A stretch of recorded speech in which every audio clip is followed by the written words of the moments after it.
তোমরা যারা যারা আমাকে কমেন্ট করছো যে এবার লক্ষ্মী পুজোর ব্লগ কখন আসবে, লক্ষ্মী পুজোর ব্লগ আসবে কি না, লক্ষ্মী পুজো বাড়িতে হয়েছে কি না, তো এবার হচ্ছে আমাদের বাড়িতে লক্ষ্মী পুজো হয়নি একটা কারণে। তো ওই যে মাঘী পূর্ণিমা না কি বলে না, ওই টাইমটাতে হবে আমাদের বাড়ি লক্ষ্মী পুজো। সো আমাদের বাড়িতে হয়নি লক্ষ্মী পুজো, তার জন্য এখন যাচ্ছি দিদাবাড়ি। আমার দিদাবাড়িতে হয়েছে, দিদাবাড়ি যাচ্ছি। এখন বিকাল হয়ে গেছে, আমার প্রচণ্ড ঠান্ডা লেগেছে আর জ্বর এসেছে, তার জন্য হচ্ছে আমি সকালবেলা যেতে পারিনি, মাও যেতে পারিনি। এই যে মারও প্রচণ্ড শরীর খারাপ, তার কারণে।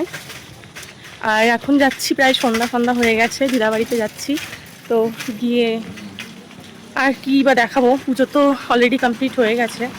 তো এটা বলার জন্য আমি ভিডিওটা অন করলাম যে এবার লক্ষ্মী পুজোর ব্লগটা আসছে না, মাঘী পূর্ণিমায় যে লক্ষ্মী পুজোটা হয় ওটাতে ব্লগ আসবে। তো ওটাতে দেখি।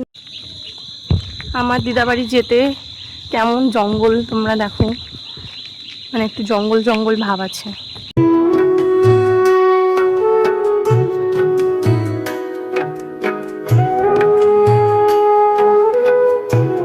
তো বাই বাই।